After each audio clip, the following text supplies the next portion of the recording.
I'm Nisha DeGaring. And I'm Doug Jessop. Welcome to this episode of Family Heritage Stories, where we talk about what makes us who we are. Things like traditions, values, and culture. How are these passed down through generations? Through words, through deeds, through stories. We all benefit from heroes among us. Now, they're going to say, it's just part of the job.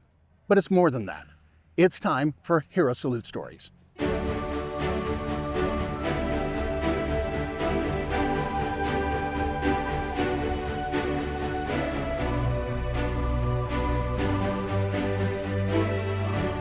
How in the world does a kid go from being a football player to a firefighter? Now, that's an interesting story, Doug. I actually followed in my brother's footsteps. Oh, really? Yeah, he retired as one of the top-ranking chief officers out of the city of San Jose, California. And one day I was back home visiting him, and at the time, he was his wife was a stay-at-home mom, and he was working hard. He had a side job, and I thought, with the hours that he's putting in versus the hours I'm putting in, I think this is something that I can do. As a child, I would always hang out at the fire station, and the firefighters would routinely, be welcoming. And so early on, I realized that, I think I could do that. And I think I would excel if given an opportunity to be a firefighter. And I really like to serve the community and be in a place where the young people and the young kids in the community can see me. And it's been a very rewarding career. So, how long have you been a firefighter? I've been a firefighter since 1987. So, I've been at it for 33 years, going on 34. So it's been for a minute or two. Well, thank you for your service. Well, thank you. Jeff, it seems to me like you're in a field where you got to be a little, I guess, wired a little differently is the polite way to put it, because you're going towards danger instead of away from danger. Do you remember the first fire that you actually, participated in? I can remember the first, what we call working fire, where we know that this is going to require a great deal of resources to deal with it. And I remember it vividly. It was just a few blocks south and east of here. It was a basement fire in which I was the nozzleman. I'm the first person through the door. Smoke-filled basement. We enter the basement doing what's called a left-hand search. Either you're going to go right or you're going to go left. You're going to grab a wall and try and follow that wall and maneuver around the obstacles as you proceed. And eventually I came to a 5x5 opening, like a box, right? A tunnel.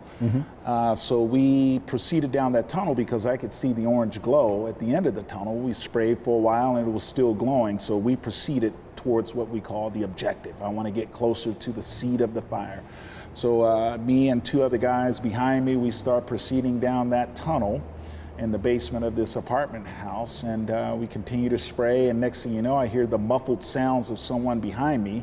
And remember, it's a 5x5 box. I'm on my hands and knees, and I'm able to turn just enough to see the glow behind us. So the fire had actually started behind us where we thought it was already out. And so I released the nozzle so the guy behind us could put it out. We ended up backing out through the fire. And that was my first experience, confined space and being in a precarious position. Hero Salute Stories are made possible by the generous support of viewers like you.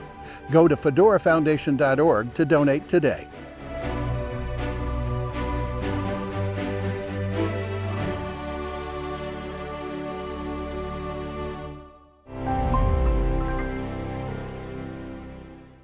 What does remember where you came from mean to you?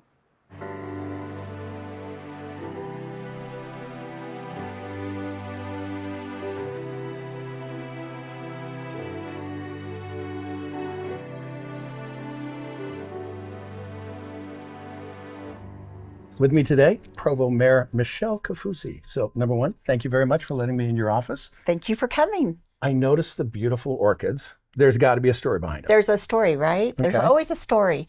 I became mayor and was the 45th mayor and the first woman mayor. This office had never seen a woman. When I came in my first day, there was a mural of stampeding horses. It was dark blue and typically just a cave. And I did a post on social media, and my girlfriend called and said, "Are you kidding me? You are the first woman mayor.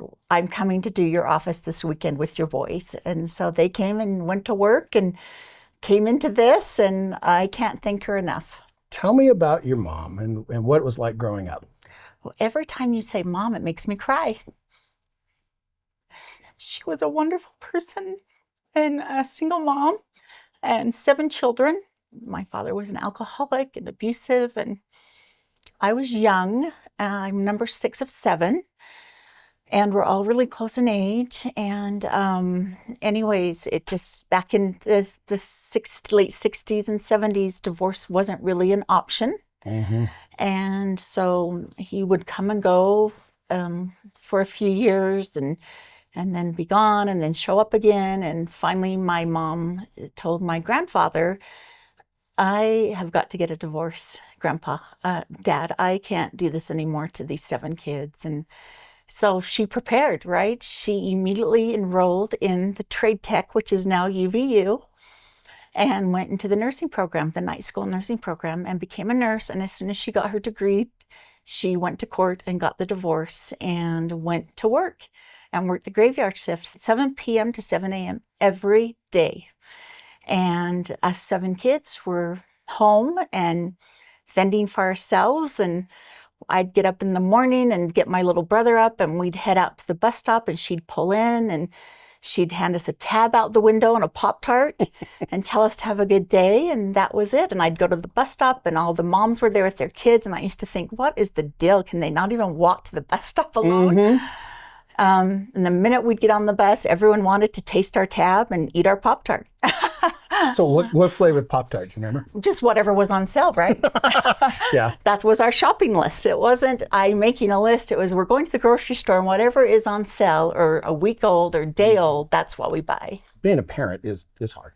It's No doubt rough. about it. But doing it by yourself is even more interesting. And growing up without, because I kind of remember it's like, okay, where's your dad? Well, yeah, so. And I just felt like everyone in Provo's dad was either a doctor or a BYU professor. It was back in the day, we were the only divorced family in my whole area. Okay, so you're born and raised in Provo.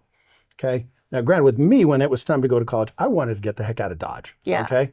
So what was it like going to college where it's like you kind of grew up here? Was it kind of the expectation, or was it a goal, or what? It was really interesting because my mom would always tell us, you're going to have to pay for yourself to go to college. Same here. So decide where you're going and start saving your money. Yep. And it was really interesting. When I was a sophomore at Provo High, we walked across the street and went on a field trip up on BYU campus.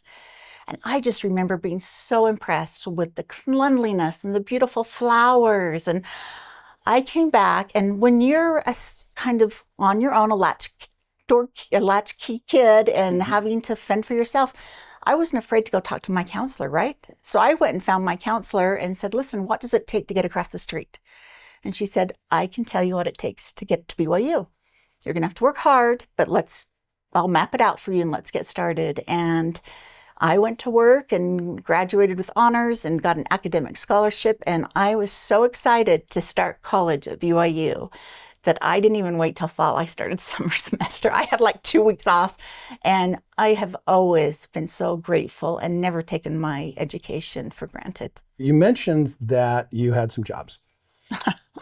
Just out of curiosity, and babysitting does not count. It does not. Okay. What was your first job? So, I mean, if my first job, and this is the beauty of Provo, and this is why I love it so much, is everybody saw the situation. Everybody knew the situation.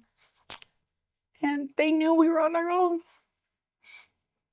They didn't need any help, but all these women would say, "Why don't you come over and I'll pay you $10 to clean my bathroom?" Who paid $10 back then? It was $1 an hour for babysitting. But these women stepped up. That was my first. And because when we were 12, we were expected to contribute. All of us, all 7 of us. 12 was the age.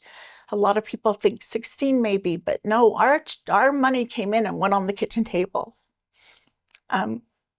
Interesting enough, I'm a wreck, I'm sorry. My first real job with a W-2 form, I guess, would be the key to this one was my mom came home and she drove a Chevy Citation, and she needed snow tires to get to work at night. And they were super expensive and she didn't have the money. So she asked us all to help. And so I went to Provo High, as you know. And so I got done with school and I thought, okay, I'm going to walk down to Center Street in Provo because it had to be somewhere where I could walk because we only had one car with 8 of us. And I walked down to Center Street and I went up and down Center Street and there was a sign that said help wanted. And so I went in and again, not only my first real job, but my first big lie. I'm not afraid to tell I was a liar at this point. I was only 15, but I was tall. I'm really tall. And I had this height in 7th grade.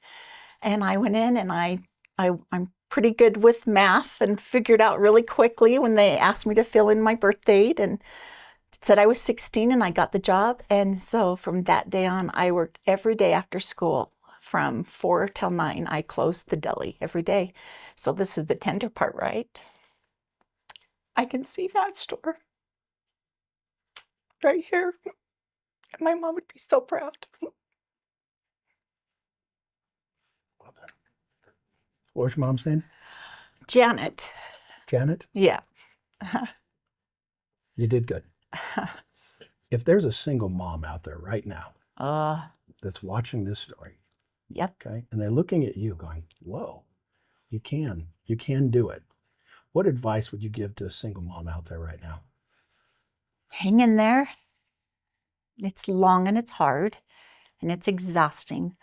But the skills that I learned from watching my mom navigate being a single mom and raising a large family on a small paycheck in a community that wasn't used to our situation taught me life lessons that I could never have learned anywhere else. There is a lot you can learn about traditions, values, and culture when you travel.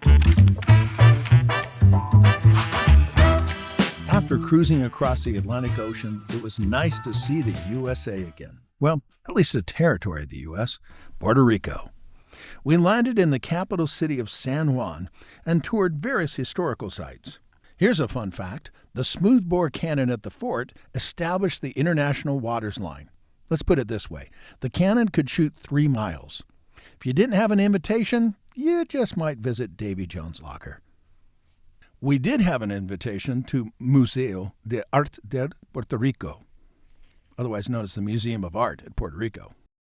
The museum showcases over 1,000 works of art from the 17th century to the present, including prints, paintings, drawings, sculpture, photographs, and of course, don't forget, new media.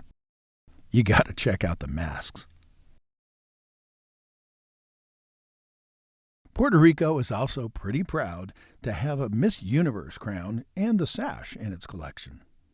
With another entry into Jessop's Journeys, People, Places, and Things You Might Not Know About, broadcasting from San Juan, Puerto Rico, I'm Doug Jessop. Human connection. That's what it's about. From cave art to doing videos on our phones for our grandkids. We're just trying to make a connection with people that we know and love. Sometimes these stories stand the test of time. Recently, I did a bunch of interviews with some veterans from a very special unit, the 159th Medical Evacuation Group called Dust Off, served in Vietnam. What is the value and the power of a story? Ask Mara. It's priceless. It's priceless to me because when I was first sitting with the guys listening to their stories, it's something you just can't get back. At least we were able to get these stories recorded.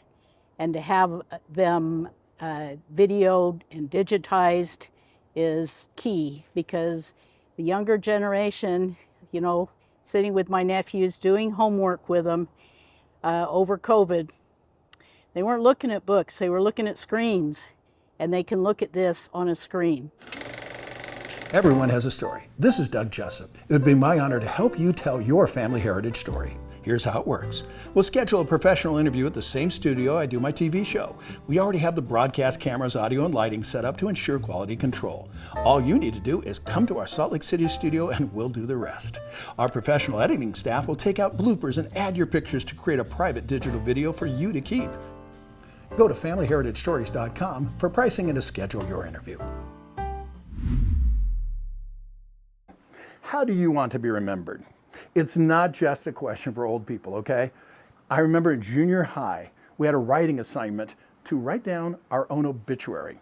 A little macabre, but at the same time, I understand now what they were trying to do. They were saying, what are you doing now? But also, what can you do in the future to make sure that you are remembered the way you want to be remembered? And or you're a man of many hats, okay? And which, considering I'm the TV hat man, I appreciate. So, okay, so we got your favorite hats here with the Air Force and with skiing and such. You've done a lot of things. And you've definitely made your mark on the world. I mean, you've got, your military career. You've traveled the world. You have 2 sons. You've got, was it 4 grandkids? Mm-hmm. And then you've been married for a long time. You've left a mark. Now, to me, Jessop's journal, this is my journal, one of my journals. I'm going to have you sign this because it's my autograph book. I got to get your autograph. But it's the last question I like to ask everybody. To me, life kind of comes with scars. Okay, it's marks. It makes us who we are. So, how do you want to leave your mark? I want to be remembered as having tried many things and that I was able to accomplish everything I endeavored. And I have enjoyed many things in life having to do with my vocations. And I think languages would be one of the things that I would like to be known that I always loved languages and that I was able to become a linguist and even a linguist for the military as well, and a linguist in skiing. So those were I figure, my strongest points in all the work I did. That besides being an aircraft engine mechanic, languages has been my main passion. Besides the work I did on airplanes. Well, the nice thing is you've been able to use those languages all around the world. Put them all together. Yes. That's incredible. I did. I did all I could to mingle with people in all these countries. If I knew their language, I always try to get involved in situations where I was using the language. I think people appreciate that when you make that attempt. They do, yes. Because Americans are not known for getting involved in other languages, except for some people who really have that desire to learn languages, and maybe it's an aptitude. I have always had a love for farm life, and horses have been one of my loves, something that I always reminisced is the time I spent riding horses, working with horses in a farm, and also with cattle, and just riding in the mountains. Yeah. Those beautiful mountains up there in New Mexico. Yes. A lot of trails. Just out of curiosity, have you skied Taos? I've skied in Sipapu, which is a ski area just outside of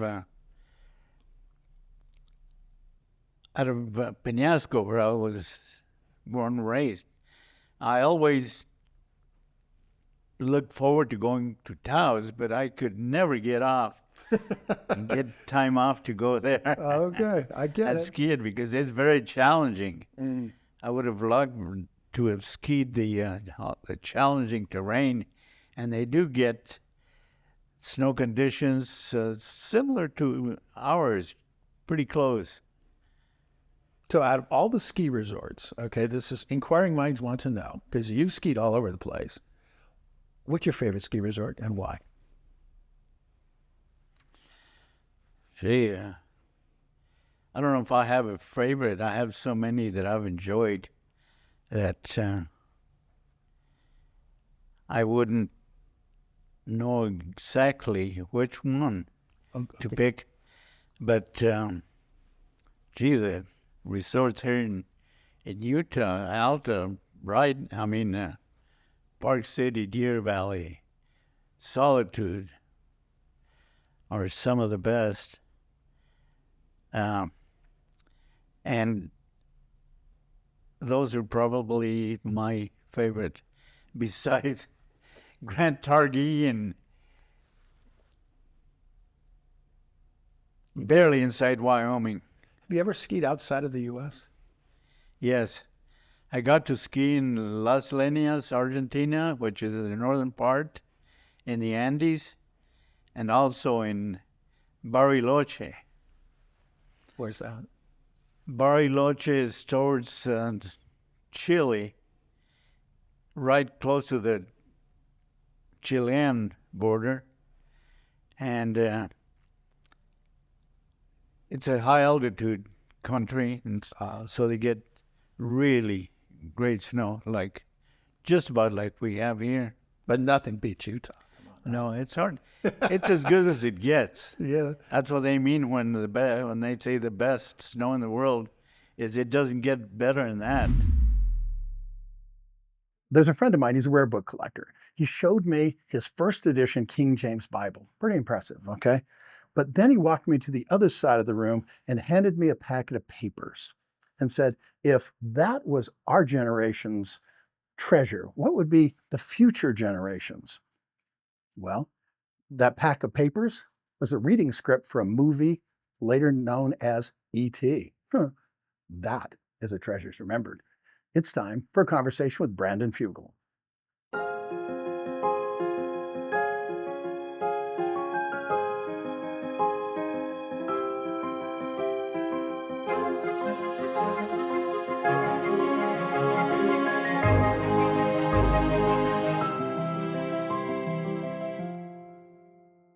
With me, Brandon Fugel. So, Brandon, you and I have had lots of conversations, and you have some really, really cool artifacts. And as you know, objects with stories are treasures remembered. So what have you brought for us today? I brought a very important item. It holds a very special place in movie history, cinematic history. The number one ranked movie by IMDb, by the Internet Movie Database, is The Shawshank Redemption. Many people are surprised to hear that, but it has been the number one ranked movie for over a decade. Wow. And the principal artifact or prop from that movie is in this pelican case. Drum roll, please. I acquired this very special item at auction this past year. This is the Holy Bible from The Shawshank Redemption. The actual one, on camera. The 1994 classic movie, which was inspired by Stephen King's short story, Rita Hayworth in The Shawshank Redemption, brought to life on the silver screen, and a very dramatic tale. I believe in two things, discipline and the Bible. Andy Dufresne, who was wrongly imprisoned and ends up spending over 20 years imprisoned at Shawshank prison, made his escape by utilizing a rock hammer that he hid in a certain Bible. Most people consider the climactic moment where the warden goes to his safe to retrieve the documents that he had kept, all of those years, and then finds this Bible there deposited, and opens the Bible to find a message written. Dear Warden, you were right. Salvation lay within. Andy Dufresne. And then, somewhat symbolically, he turns the pages and opens the Bible to the book of Exodus. Oh, wow. Revealing the cutout for a rock hammer that had been sequestered away in this Bible for 20 years as Andy Dufresne slowly and methodically plotted his escape from the prison. It is an incredible story of redemption. It is a classic, and this, my friend, I believe is arguably the most important prop from the #1 ranked movie of all time. Wow. And not coincidental on the Exodus thing. Yeah, that's cool. Very symbolic. But his journey throughout that movie and the ultimate payoff in the end when the warden finds in his safe this Holy Bible that had been the method of escape for Andy Dufresne is quite a unique piece. They only made one. So according to the producer-director Frank Darabont, who brought this story to life, they only made one of these. They didn't have a backup because the process associated with painstakingly cutting out that rock hammer and fashioning this book was so lengthy, was so exhaustive, that they only had really, from a practical perspective, one opportunity to make this. So this is one of a kind, and I believe that it holds a special place, not only in cinematic history, but also in our cultural history. Beautiful. Now, I'm going to close with, it's dad joke alert, okay? Just remember, the truth shall set you free. Indeed. With another entry into Treasures Remembered with Brandon Fugel, I'm Doug Jessop. What makes you smile? Spry mouthwash helps me smile. I think it might help you too.